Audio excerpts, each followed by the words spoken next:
पतिव्रता नारी की शक्ति। वट सावित्री कथा भारतीय संस्कृति में नारी को शक्ति, त्याग, प्रेम और समर्पण का स्वरूप माना गया है। हमारे धर्म ग्रंथों में अनेक ऐसी महान नारियों का वर्णन मिलता है जिन्होंने अपने साहस, तपस्या और अटूट विश्वास से असंभव को भी संभव कर दिखाया। उन्हीं महान स्त्रियों में माता सावित्री का नाम अत्यंत आदर और श्रद्धा के साथ लिया जाता है। सावित्री ने अपने पतिव्रत धर्म, बुद्धिमानी और अटूट प्रेम से मृत्यु के देवता यमराज को भी झुका दिया और अपने पति सत्यवान को नया जीवन प्रदान किया। यही कारण है कि वट सावित्री व्रत भारतीय संस्कृति में पतिव्रता नारी की शक्ति का सबसे बड़ा प्रतीक माना जाता है। राजा अश्वपति की तपस्या। प्राचीन समय में मद्र देश में अश्वपति नाम के एक धर्मात्मा और प्रतापी राजा राज्य करते थे। उनके राज्य में सुख, शांति और समृद्धि थी, लेकिन उनके जीवन में एक बड़ी कमी थी। उन्हें संतान प्राप्त नहीं थी।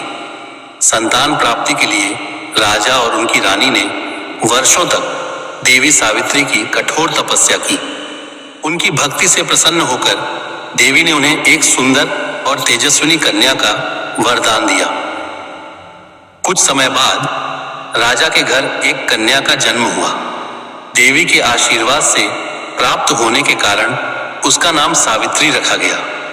सावित्री बचपन से ही अत्यंत सुंदर, बुद्धिमान और धर्मपरायण थीं। उनके चेहरे पर अद्भुत तेज था और उनका स्वभाव बहुत विनम्र था। सत्यवान का चयन जब सावित्री विवाह योग्य हुई, तब राजा अश्वपति ने उनके लिए योग्य वर की खोज शुरू की, लेकिन सावित्री ने स्वयं अपना जीवन साथी चुनने का निश्चय किया। एक दिन वन भ्रमण के दौरान उनकी मुलाकात सत्यवान नामक युवक से हुई। सत्यवान एक वनवासी राजकुमार थे। उनके पिता द्युमत सेन पहले एक राजा थे, लेकिन राज्य छिन जाने के बाद वे परिवार सहित जंगल में रहने लगे थे। सत्यवान अत्यंत गुणवान, सत्यवादी और माता पिता की सेवा करने वाले युवक थे। उनकी सादगी और अच्छे स्वभाव ने सावित्री का मन जीत लिया। सावित्री ने उन्हें ही अपना पति मान लिया। जब महर्षि नारद को इस विवाह के बारे में पता चला, तब उन्होंने राजा अश्वपति को बताया कि सत्यवान सभी गुणों से श्रेष्ठ है, लेकिन उनकी आयु बहुत कम है। विवाह के 1 वर्ष बाद उनकी मृत्यु निश्चित है। यह सुनकर राजा चिंतित हो गए और सावित्री को दूसरा वर चुनने के लिए समझाने लगे, लेकिन सावित्री अपने निर्णय से पीछे नहीं हटी। उन्होंने कहा, एक भारतीय नारी केवल एक बार अपने पति का चयन करती है। मैंने सत्यवान को अपने मन से पति स्वीकार कर लिया है, इसलिए अब मैं किसी और से विवाह नहीं करूंगी। सावित्री की दृढ़ता और विश्वास देखकर राजा ने उनका विवाह सत्यवान से कर दिया। वन का कठिन जीवन। विवाह के बाद सावित्री अपने पति और सास ससुर के साथ जंगल में रहने लगी। उन्होंने राजमहल के सभी सुख छोड़ दिए और सादगीपूर्ण जीवन अपनाया। वे अपने अंधे सास ससुर की सेवा करती और अपने पति का हर कार्य में साथ देती थी। उनका जीवन प्रेम, सम्मान और समर्पण से भरा हुआ था। लेकिन सावित्री के मन में नारद मुनि की भविष्यवाणी हमेशा बनी रहती थी।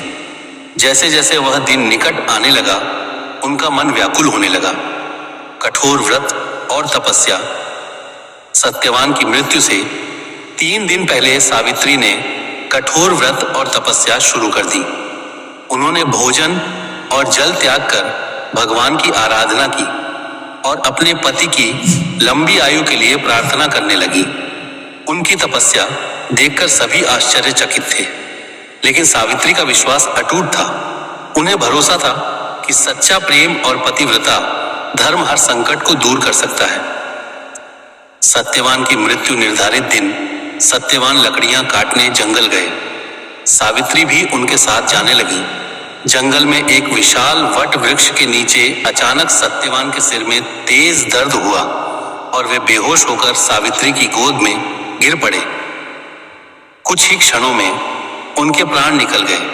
उसी समय यमराज वहां प्रकट हुए और सत्यवान की आत्मा को अपने साथ ले जाने लगे। सावित्री का साहस। जब यमराज सत्यवान के प्राण लेकर जाने लगे, तब सावित्री भी उनके पीछे चल पड़ी।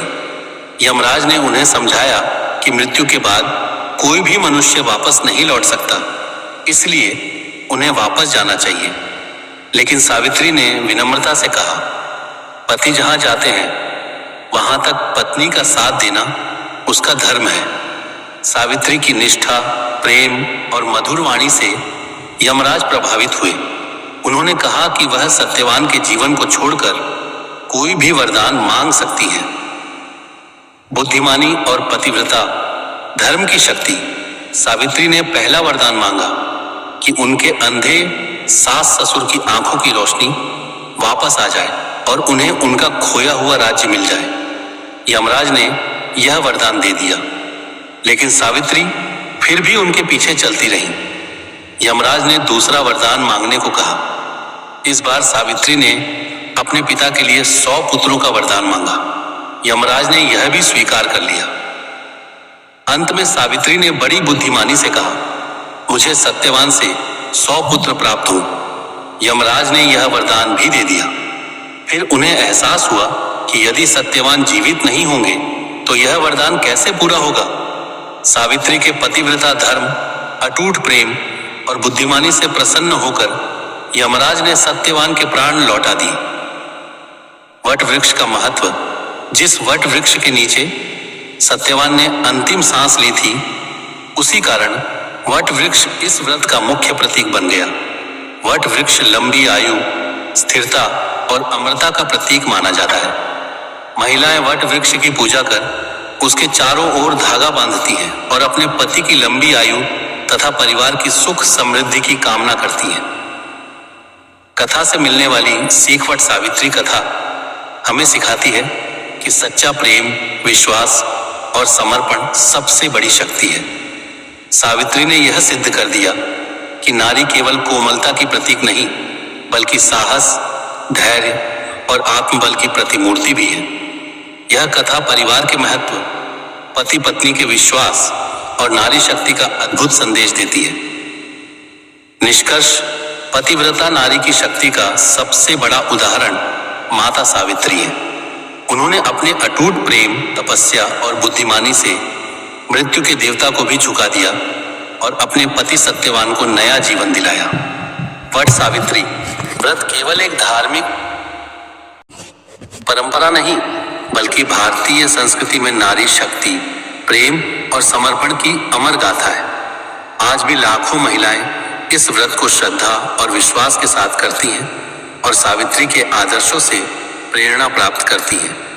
ऐसे ही और कहानी और कथा सुनने के लिए हमारे चैनल को लाइक, शेयर, फॉलो और सब्सक्राइब करें। धन्यवाद।